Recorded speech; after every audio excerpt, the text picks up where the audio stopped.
मुझे याद नहीं था कि मेरे साथ क्या हुआ है, लेकिन मैं अस्पताल में थी। जब मैंने उसे पास देखा तो थोड़ा थोड़ा याद आने लगा।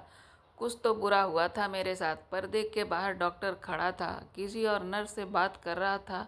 कह रहा था कि आप यहाँ से चली जाओ, मैं खुद इनका इलाज कर लूँगा। क्यों सर? मैं नहीं जाऊँगी, यह हॉस्पिटल का रूल नहीं है। एक डॉक्टर के साथ नर्स का होना बहुत ज़रूरी है। यह तो जवान लड़की है, ऐसे में आप अकेले इलाज कैसे कर सकते हैं? मैं आपके साथ हेल्प करवा देती हूँ। तो डॉक्टर उसको गुस्सा कर रहा था कि तुम यहाँ से चली जाओ और मुझे इस पेशेंट के साथ अकेले छोड़ दो। मुझे होश तो आ ही चुका था। यह बातें सुनकर मैं हैरान रह गई, क्योंकि मुझे पता था कि मैं किसी को मदद के लिए नहीं बुला सकती थी। कोई तो नहीं था मेरा जिसको मदद के लिए बुलाती। यह डॉक्टर ऐसी बातें क्यों कर रहा था? यह नर्स को टीम कह रहा था मुझे उस पेशेंट के साथ अकेला छोड़ दो, जबकि नर्स खुद कह रही थी कि जवान लड़की के साथ आपको अकेला कैसे छोड़ सकते हैं। अभी तक उसने अपने किसी रिश्तेदार के बारे में भी नहीं बताया। अगर इस मरीज का कोई होता तो ठीक होता, हमें पता होता कि आखिर इसको हुआ क्या है। यह नर्स थोड़ी उम्र में बड़ी लग रही थी, शायद इसलिए डॉक्टर को इतनी आसानी से यह सब बोल पा रही थी। उन चीज़ों को समझती थी, इसलिए तो बात कर रही थी। एक जवान लड़की का इलाज डॉक्टर अकेले में कैसे कर सकता है? लेकिन फिर डॉक्टर ने नर्स को डांटना शुरू कर दिया और कहने लगा कि तुम मेरी बात मानोगी कि मैं तुम्हारी बात मानूंगा। वह वहाँ से चली गई और मेरा दिल धक धक करने लगा। यह डॉक्टर आखिर चाहता क्या है? पता नहीं मुझे कहाँ चोट लगी थी कि मैं उठ भी नहीं पा रही थी। मालूम हो रहा था कि शायद मेरे पाँव में ही लगी थी, वरना तो मैं उठकर यहाँ से किसी तरह भाग जाती। थोड़ी देर के बाद उसने दरवाजे के अंदर कदम रखा और जब मैं पूरी तरह से अपनी आंखें खोलकर उस डॉक्टर को देखा तो मेरे कदमों के नीचे से ज़मीन निकल गई। बुरी तरह से चीख उठी थी। उसने कहा कि चिल्लाओ मत, पहले मेरी बात सुन लो। और फिर ऐसी बात बताई कि मैं हैरान रह गई। मैं शायद इस दुनिया की सबसे बुरी किस्मत वाली लड़की थी और बहुत कम उम्र में मेरे माँ बाप इस दुनिया से चल बसे थे। मुझे याद नहीं कि वे लोग कैसे थे, उनकी गोद कैसी थी, उनके हाथों का प्यार कैसा था। लोग कहते हैं कि वह बहुत अच्छे लोग थे, एक दूसरे से बहुत प्यार करते थे, अपनी इकलौती बेटी से बहुत प्यार करते थे। मगर मेरी किस्मत में शायद मोहब्बत ज़्यादा दिन तक नहीं लिखी थी। एक हादसे ने उन दोनों को मुझसे छीन लिया था और मैं बेसहारा हो गई थी। जब मेरे पापा की मृत्यु हुई थी तो सबने कहा कि मैं बेसहारा हो गई हूँ, मगर मेरे चाचा ने मेरे सर पर हाथ रखा और कहा कि मैं उनकी अपनी बेटी जैसी हूँ। उनकी बातों ने मेरे दिल में उम्मीद पैदा की, एक ऐसा यकीन कि शायद इस घर में मुझे इज्जत मिल पाएगी, प्यार मिलेगा। मेरे चाचा की कोई औलाद नहीं थी, इसलिए मुझे लगा कि उनके घर मेरी परवरिश हो जाएगी, मुझे माँ बाप जैसा प्यार मिलेगा, एक परिवार मिलेगा जहाँ मुझे अपना सा एहसास होगा। जब मैं चाचा के घर आई तो शुरू के कुछ दिन मुझे अच्छे लगे। नए माहौल में ढलने की कोशिश कर रही थी। चाचा मेरे साथ बहुत प्यार से पेश आते थे, मुझे नरमी से बात करते, खाने पीने का ख्याल रखते और कभी कभी मेरे सर पर हाथ रख कर कहते कि मैं उनकी बेटी हूँ। मगर मेरा दिल जानता था यह सिर्फ चाचा ही कहते थे, लेकिन मेरी चाची के अंदर से मुझे साफ महसूस होता कि मैं उनके लिए एक बोझ थी। चाचा ज़्यादातर अपने काम में बिजी रहते थे। वह एक कारोबारी आदमी थे, अक्सर शहर से बाहर जाना पड़ता था। कभी कभार तो वह 3-3 4-4 दिन घर नहीं आते। वह अपने काम पर होते और शाम को वापस आते तो उनके ना रहते हुए चाची की असलियत खुलकर सामने आ जाती। वह मेरे साथ बहुत बुरा व्यवहार करती थी।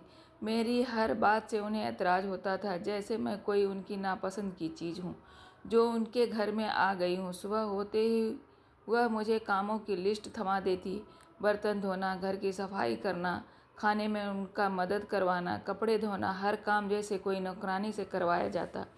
उनके अंदर में थोड़ी भी मोहब्बत नाम की कोई चीज़ नहीं थी। वह बस एक हुक्म चलाने वाली औरत थी जो मुझे एक नौकरानी से ज़्यादा कुछ नहीं समझती थी। जब मेरे चाचा घर पर होते तो वह आम तौर पर मेरे सामने अच्छा दिखने की कोशिश करती, ज़्यादा डांट फटकार नहीं करती थी। मगर जैसे ही मेरे चाचा चले जाते तो उनका असली रूप सामने आ जाता। जरा सी भी गलती होती तो वह इतनी सख्ती से डांटती कि मैं सहम कर एक कोने में दुबक जाती। उनके शब्द जहर से भरे होते, जैसे मैं उनकी ज़िंदगी पर कोई बोझ हूँ जिसे वह ज़बरदस्ती बर्दाश्त कर रही हो। वह मुझे ताने देती, कहती कि मैं अपने माँ बाप तक मुझे छोड़ गए, वह तो मुझे क्यों बर्दाश्त करेगी। घर में हर एक चीज़ पर उनका सख्त कंट्रोल था। मैं कब खाऊंगी, क्या खाऊंगी, किस वक्त सो जाऊंगी, यहाँ तक कि किस वक्त सांस लूंगी, वह सब उन्हीं के कंट्रोल में था। अगर कभी मैं खाने के वक्त टेबल पर देर से पहुंचती तो तूफान खड़ा कर देती। अगर काम में जरा सी भी कोई गलती हो जाती तो वह ताने देकर मेरा दिल फूंक कर रख देती। मैं उनके सामने बोलने की हिम्मत नहीं कर सकती थी। मुझे याद है एक दिन मैंने गलती से पानी का गिलास गिरा दिया था। वह इतना छोटा सा हादसा था। अगर चाचा घर पर होते तो वह मुस्कुरा कर कहते कोई बात नहीं, मगर चाची ने ऐसा व्यवहार अपनाया जैसे मैंने कोई बहुत बड़ी गलती कर दी हो। उनके गुस्से से मेरे आंखों में आंसू आ गए, मगर मैंने उन्हें रोकने की कोशिश की, क्योंकि मुझे मालूम था कि मेरे आंसू उन्हें और ज़्यादा गुस्सा दिला देगी। कभी कभी मुझे लगता मैं बस एक गुलाम हूँ, एक ऐसी बेसहारा लड़की जिसके लिए दुनिया में कोई जगह नहीं बनी। मैं अक्सर सोचती अगर मेरे माँ बाप जिंदा होते तो शायद मैं आम बच्चों की तरह हंसती खेलती आराम से ज़िंदगी बिताती। मगर अब मेरी ज़िंदगी सिर्फ घर के कामों में और चाचे के गुलामी करते हुए बीत रही थी। कई रातें मैं रोते हुए बिता देती। मुझे कोई गले लगाने वाला नहीं था, कोई तसल्ली देने वाला नहीं था, कोई कहने वाला नहीं था कि मैं भी किसी की बेटी हूँ। मैं चुपचाप अपने आंसू पोंछती और अंधेरे में छुप छुप कर अपनी किस्मत पर आंसू बहाती। जब कभी चाचा मुझसे पूछते कि मैं कैसी हूँ तो मैं सिर्फ सर हिला देती। मैं जानती थी अगर मैं हकीकत बताती तो मेरी चाची मुझ पर और ज़्यादा अत्याचार करेंगी। मैं चाहकर भी कुछ नहीं कर सकती थी। एक वक्त ऐसा आया जब मैंने सवाल करना छोड़ दिया, मैंने सपने देखना छोड़ दिया, मैंने उम्मीद रखना भी छोड़ दिया। बीते हुए दिन के साथ हर दिन मेरे लिए एक नई परीक्षाएं लेकर आती थी।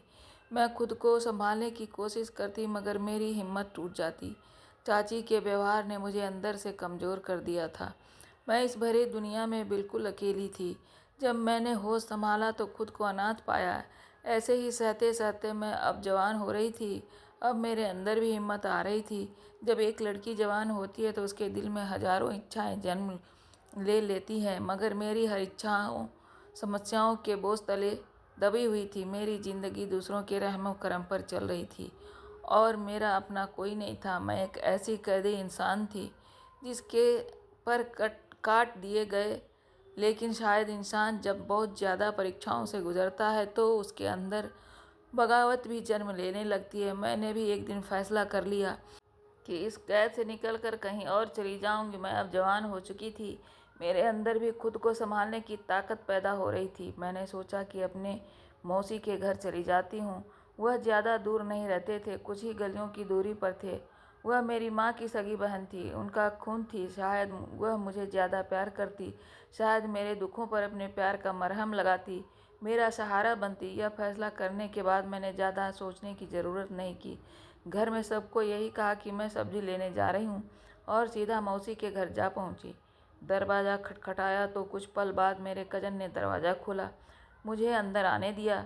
मैंने घर पर नज़र डाली तो मालूम हुआ कि ना तो मौसा जी घर पर थे और ना ही मौसी थी। रोहन, मौसी का सौतेला बेटा, घर पर था।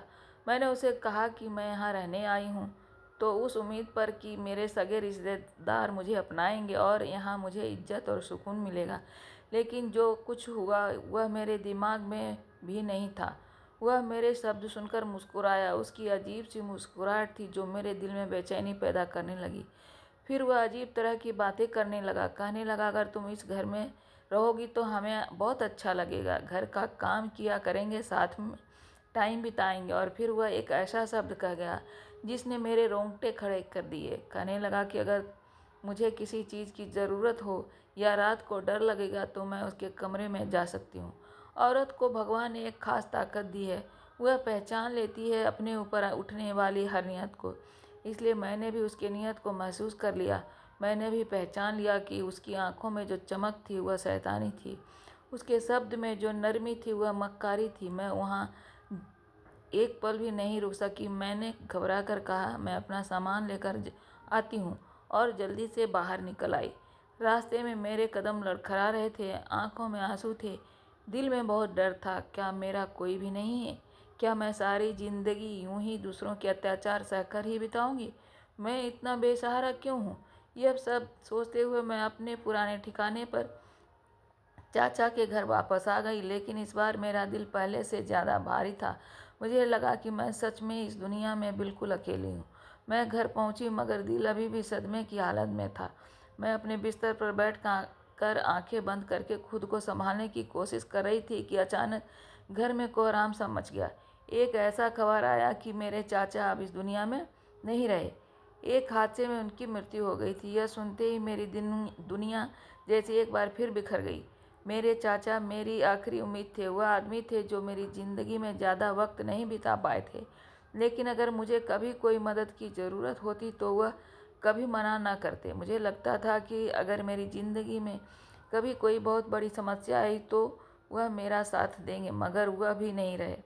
चाचा के जाने के बाद मेरे लिए सब कुछ बदल गया। अब चाची को अपना गुस्सा निकालने के लिए कोई और नहीं मिलता तो वह मुझ पर अपने सारे नफ़रत, अपनी सारी भड़ास निकाल देती। मैं जानती थी कि वह पहले भी मुझसे प्यार नहीं करती थी, मगर कम से कम चाचा के रहते हुए थोड़ा बहुत मेरा लिहाज कर लेती थी। मगर अब वह किसी चीज़ का ख्याल नहीं कर रही थी। चाचा के जाने के बाद जैसे मेरी आखिरी उम्मीद भी खत्म हो गई थी। चाची का व्यवहार दिन ब दिन खराब होता जा रहा था। वह हर टाइम मुझे ताने देती, मनहूस कहती कि मेरे माँ बाप के बाद अब उनके पति भी इस दुनिया से चले गए थे। मैं जिस दिन से उनके घर में आई थी उसी दिन उनकी ज़िंदगी में मुसीबत आ गई थी। घर के हर काम का बोझ अब पहले से भी ज़्यादा मुझ पर डाल दिया करती। सुबह से लेकर रात तक मैं काम करती रहती। बर्तन धोना, फर्श साफ करना, कपड़े धोना, बाजार से सामान लेना, हर चीज़ मेरी जिम्मेदारी थी। अगर मैं कोई काम ठीक से ना कर पाती तो चाची मुझे बुरा भला कहती, मुझ पर चिल्लाती और कभी कभार तो हाथ भी उठा देती। मैं सब सहती रही क्योंकि मेरे पास कोई और रास्ता नहीं था। हर रात मेरे लिए सबसे मुश्किल टाइम होती थी। मैं अपने बिस्तर पर लेटकर घंटों रोती रहती थी। मेरे आंसू तकियों को भिगो देते थे, मगर कोई भी उन्हें साफ करने वाला नहीं था। मैं सोचती कि अगर मेरे माँ बाप जिंदा होते तो मैं भी किसी खुशकिस्मत लड़कियों की तरह अपनी ज़िंदगी बिता रही होती। मुझे भी प्यार मिलता और हिम्मत मिलती। हकीकत यह थी कि इस दुनिया में मैं बिल्कुल अकेली थी। चाचा के मरने के बाद मैं खुद को और भी कमज़ोर महसूस करने लगी थी। पहले मैंने सोचा था कि अब इन अत्याचारों को बर्दाश्त नहीं करूंगी और कहीं भाग जाऊंगी, लेकिन अब मेरे पास कोई रास्ता नहीं बचा था। मेरे चाचा की मृत्यु मेरे दिमाग में बिल्कुल ताज़ा थी। मुझे अब यकीन हो चुका था कि इस दुनिया में मेरे लिए कहीं कोई जगह नहीं। टाइम बीत रहा था मगर मेरी ज़िंदगी में कोई खुशहाली नहीं आ रही थी। मैं खुद को एक ऐसी पुरानी चीज़ की तरह महसूस कर रही थी जो किसी कोने में पड़ी हो और जैसे उसे कोई भी अहमियत देने के लिए तैयार ना हो। लेकिन मैं जानती थी कि मैं हमेशा यूं ही नहीं रह सकती। कोई ना कोई रास्ता मुझे निकालना ही था, मगर वो रास्ता क्या होगा और क्या मैं सच में अपनी किस्मत बदल पाऊंगी? यह सवाल मेरे दिमाग में हर वक्त घूमता रहता था। जिंदगी ने हमेशा मेरे साथ बुराई किया था, मगर मैंने कभी हार नहीं मानी। मगर अब समस्याएं कुछ अजीब पैदा हो रही थी। मैंने देखा कि चाची की ज़िंदगी में एक नया आदमी आ चुका था। शुरू में तो वह बस एक मामूली बात लग रही थी। वह अक्सर फ़ोन पर किसी से बातें करती रहती थी और हरदम हंसती थी। कभी धीरे धीरे उससे बात करती और मैं समझ गई थी कि यह किसी और से बातें करती है। धीरे धीरे वो आदमी हमारे घर में नज़र आने लगा। पहले तो चाची घर के कामों के बहाने से उसे बुलाती थी, फिर वह तो बिना झिझक किसी भी टाइम हमारे घर आने लगा। मेरी चाची का बदलता हुआ व्यवहार मैं नोट कर रही थी।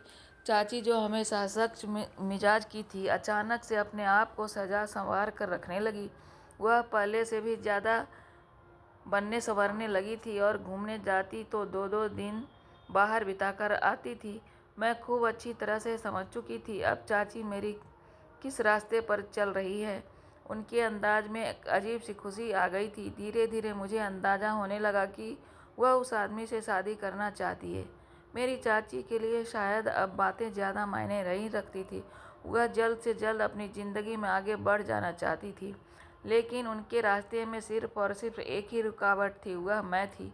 मैं चाची के नए ऑडियो के लिए एक कांटा बन चुकी थी। वह नहीं चाहती थी कि मैं इस घर में रहूं।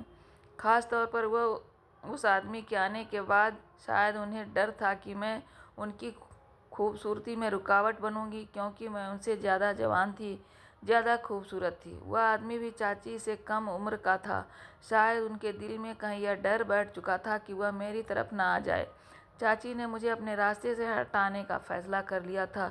वह नहीं चाहती थी कि उनके नए पति के साथ मैं इस घर में रहूं, और यही वजह थी कि उन्होंने जल्दी से मेरे लिए एक रिश्ता देखना शुरू कर दिया। मुझे बिल्कुल भी अंदाज़ा नहीं था वह किस हद तक जल्दी में है, और जब उन्होंने एक दिन मेरे सामने रिश्ते की बात रखी तो मैं हैरान रह गई। यह सब कुछ इतना जल्दीबाजी और तेज़ी में हुआ कि मुझे सोचने का मौका ही नहीं मिला।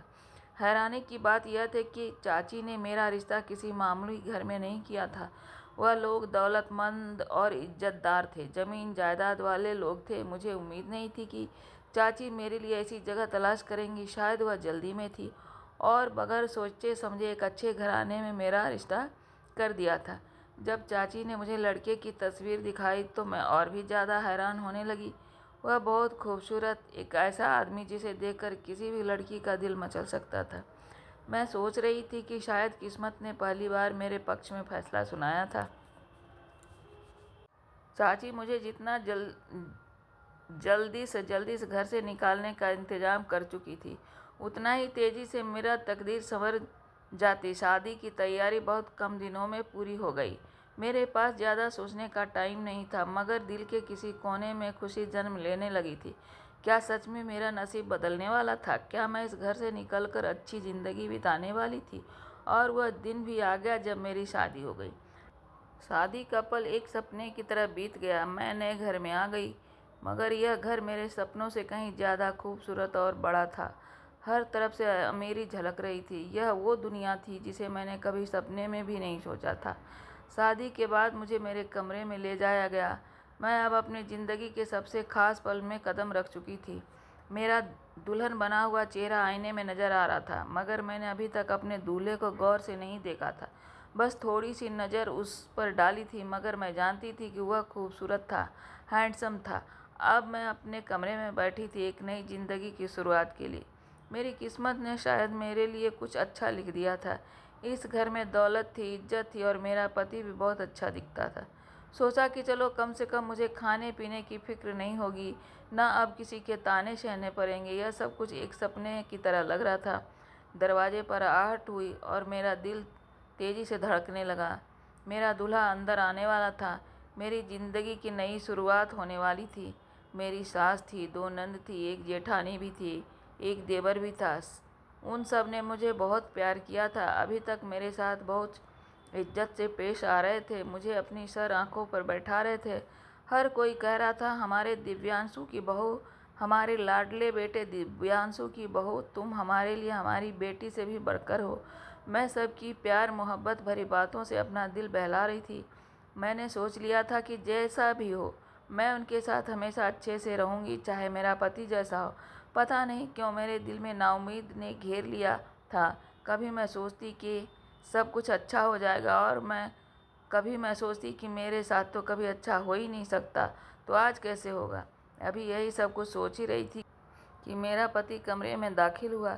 जिंदगी ने एक बार फिर से मेरे साथ अजीब खेल खेल दिया था। मैं जो खुशी खुशी इस नए घर में आई थी, जिसने पहली बार यह सोचा था कि शायद अब किस्मत मुझ पर मेहरबान हो गई है, वह सब गलतफहमियां पलक झपकते ही खराब हो चुकी थी।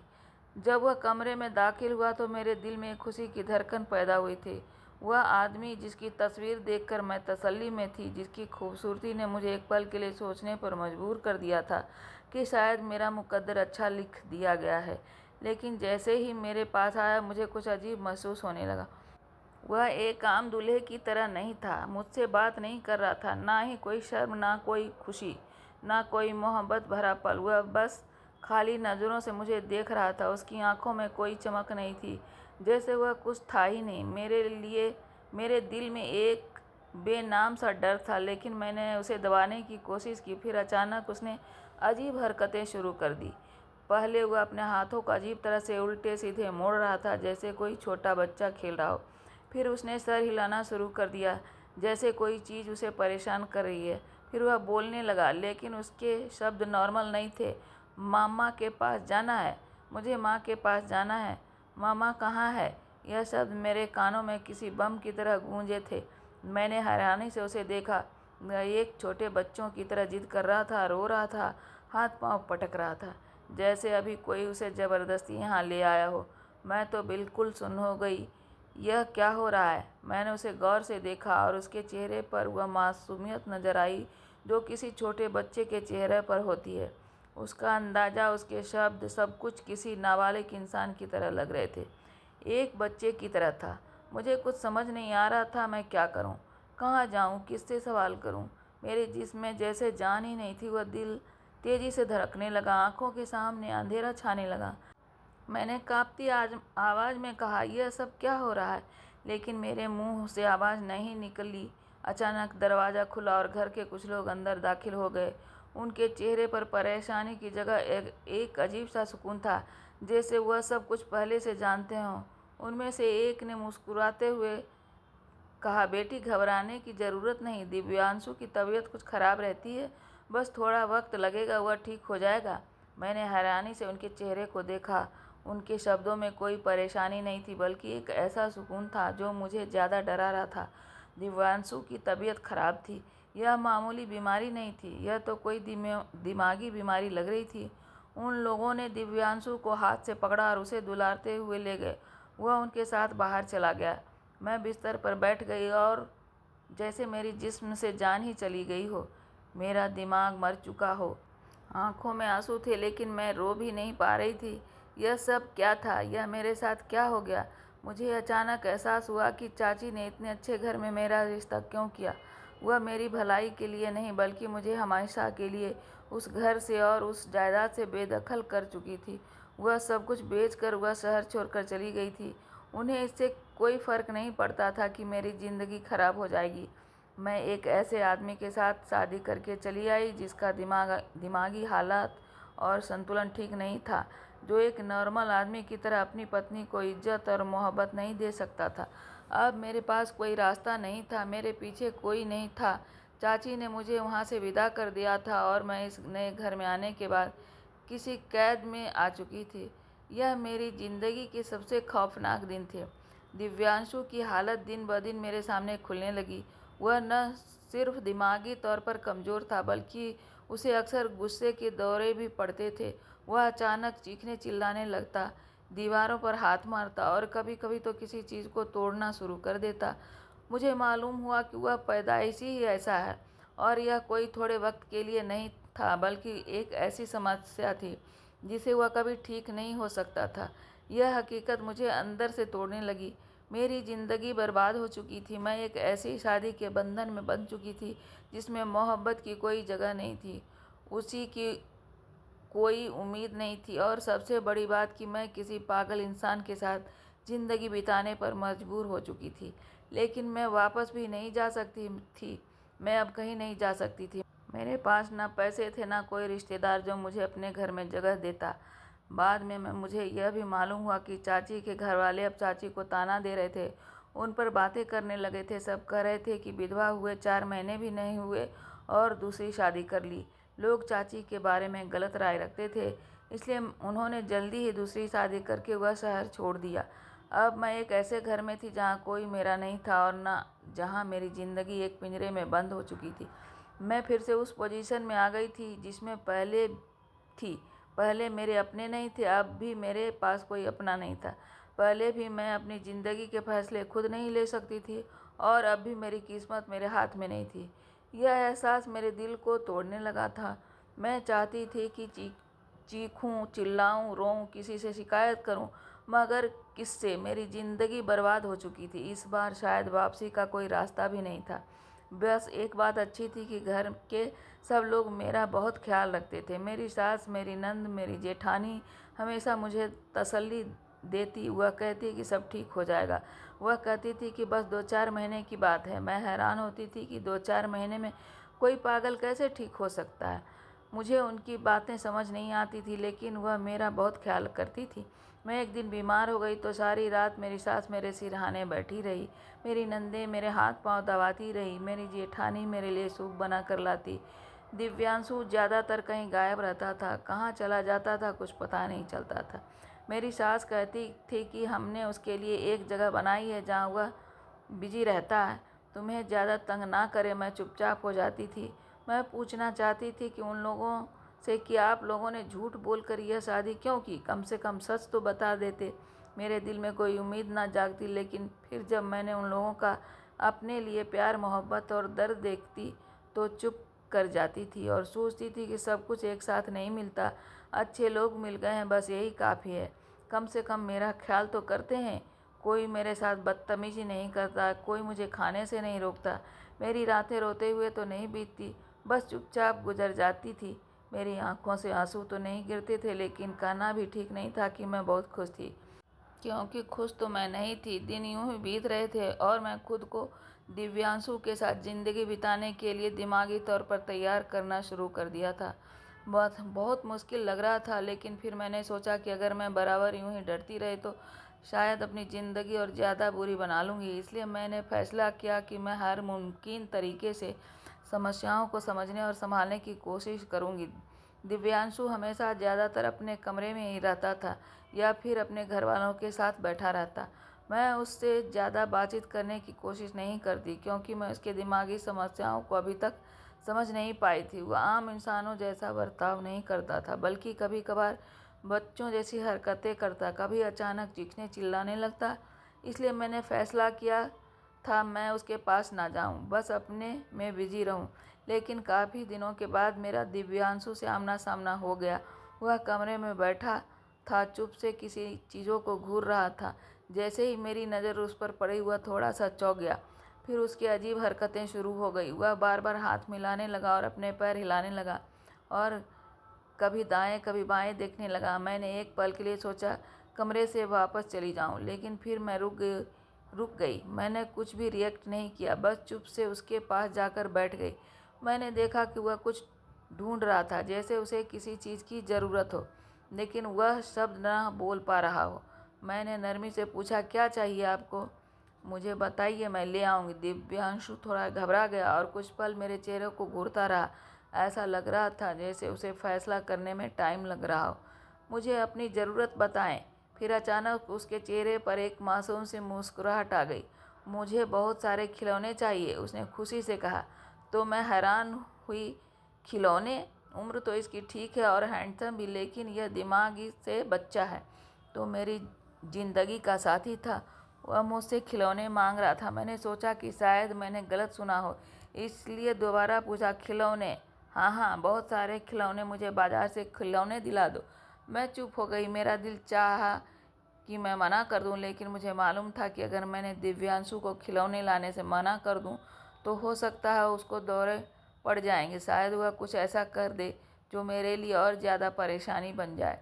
इसलिए मैं मुस्कुराकर जवाब दिया, अच्छा, ले आती हूँ खिलौने। यह सुनकर वह खुश हो गया, जैसे कोई छोटा बच्चा खुश हो जाता है जब उसकी पसंदीदा चीज़ मिलने वाली होती है। फिर अचानक उसने अपनी जेब में से हाथ डाला और कुछ पैसे निकालकर मेरी तरफ बढ़ा दिए।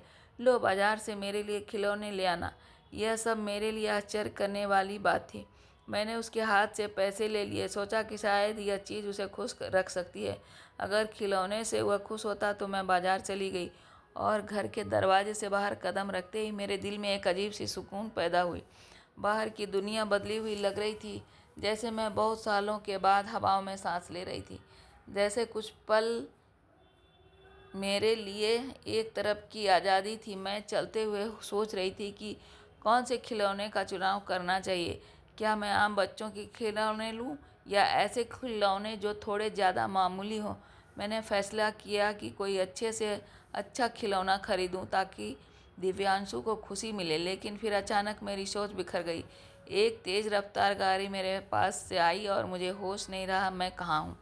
मुझे महसूस हुआ यह सब कुछ एक पल में हुआ। मुझे कुछ समझ नहीं आया कि क्या हो रहा है। मेरे कानों में एक आवाज़ गूंजी, जैसे कोई चीज़ टकराकर ज़मीन पर गिरी हो। फिर अंधेरा छा गया।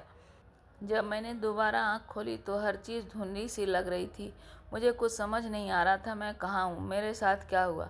आँखों के आगे रोशनी झिलमिला रही थी और मेरे कानों में बस आवाज़ गूंज रही थी, हल्की हल्की कोई बात कर रहा हो और कदमों की आहट दरवाजे से आती हुई किसी मशीन की बीप की आवाज़। मेरा सर दर्द से फटा जा रहा था। मैंने हरकत करने की कोशिश की, लेकिन मेरे जिस्म में जैसे जान ही नहीं थी। मेरा एक बाजू दर्द कर रहा था, ऐसा लग रहा था जैसे मेरे जिस्म में कई चोटें लगी हो। फिर मैंने धीरे धीरे अपने पूरे बदन को देखना शुरू किया।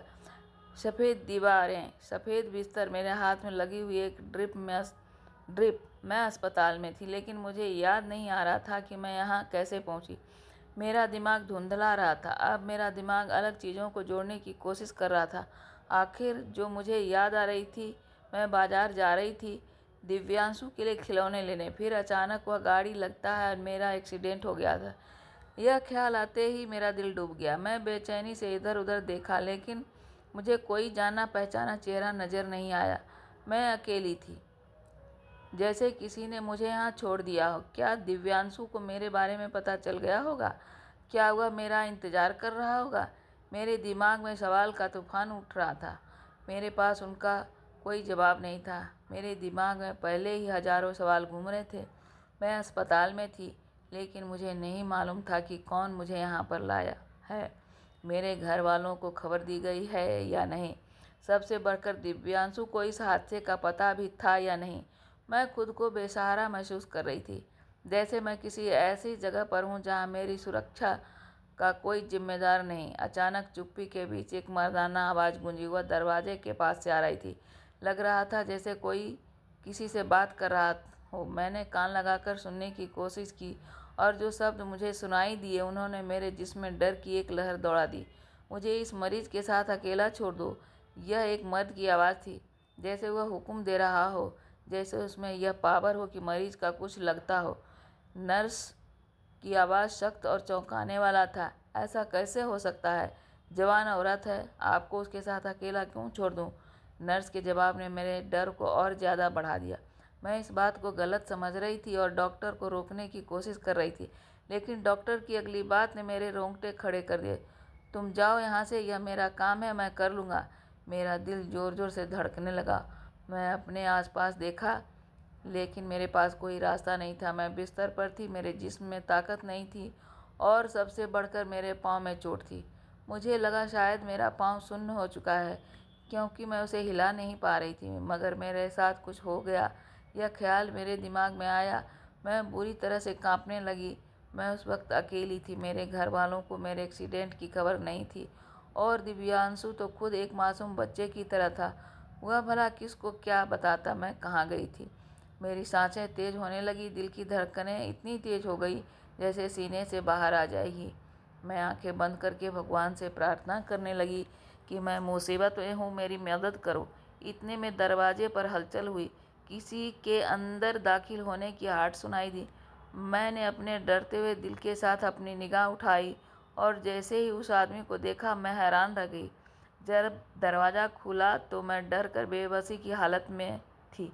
मेरी सांसें अब तेज़ धड़क रही थी। मैंने डॉक्टर को देखा था, जो मेरे साथ कुछ भी कर सकता था, लेकिन जैसे ही मेरी नज़र अंदर आने वाली आदमी पर पड़ी, मेरे कदमों के नीचे से ज़मीन खिसक कर निकल गई। वह कोई और नहीं बल्कि हिमांशु था, दिव्यांशु का छोटा भाई। मुझे ऐसे लग रहा था जैसे मेरे दिमाग काम करना बंद कर दिया हो।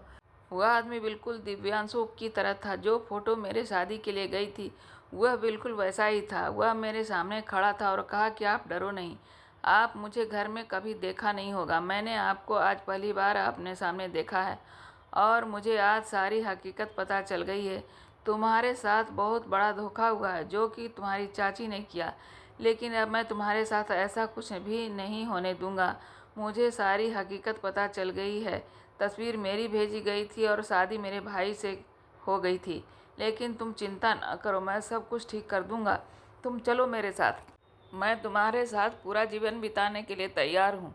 मैं तुम्हारे सारे दुख दर्द सुन चुका हूँ। तुम बेहोशी में न जाने क्या कुछ बता रही थी। आज के बाद से तुम्हारे साथ ऐसा कुछ भी धोखा नहीं होगा। मैं अपने परिवार को समझा दूंगा। जिसके सपने देखकर तुम इस घर में आई थी, अब वह सारी हकीकत होंगे। मैं तुम्हारे साथ शादी करूंगा। जब मैं अपने घर गई तो सभी मेरे लिए चिंता कर रहे थे और मेरे ठीक होने की प्रार्थना कर रहे थे। जब मैं घर पहुंची तो मेरी सास ने मुझे सीने से लगा दिया और कहा कि मेरी बच्ची, तुम्हारे साथ कोई धोखा नहीं होगा। धोखा तुम्हारी चाची ने दिया था। उसने कहा था कि लड़की ढंग से बोल नहीं सकती तो तोतली है और उसके माँ बाप इस दुनिया में नहीं है।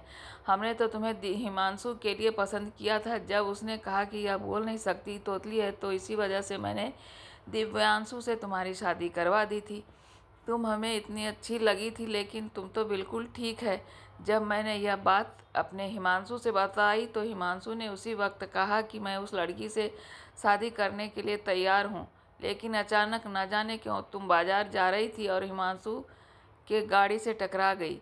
मेरी सास ने फिर हिमांशु के साथ मेरी शादी करा दी और अब मेरी ज़िंदगी में वह सारे रंग है जो मैंने कभी सपने में भी नहीं देखे थे। और मेरा और हिमांशु का एक बच्चा भी है, लेकिन वह भी स्पेशल चाइल्ड है दिव्यांशु की तरह। और मेरी वीडियो जहाँ से भी आप लोग देखते हैं, कमेंट में अपने शहर का और राज्य का नाम ज़रूर बताएं। मुझे आप लोगों के कमेंट पढ़ने में बहुत आनंद आता है और उन सभी का मैं बहुत बहुत धन्यवाद करना चाहती हूँ जो लोग मेरी वीडियो को देखते हैं और लाइक करते हैं और शेयर करते हैं। अगर आपको आज की कहानी पसंद आई है तो वीडियो को ज़रूर लाइक कीजिएगा और अपने दोस्तों के साथ शेयर भी कीजिएगा। और हाँ, अगर आपने अभी तक हमारे चैनल को सब्सक्राइब नहीं किया है तो ज़रूर सब्सक्राइब कर लें। मिलते हैं अपनी कल की एक नई दिलचस्प कहानी के साथ। मुझ पर सदा अपना प्यार और स्नेह बनाए रखें। सभी को मेरा प्यार भरा नमस्कार दोस्तों।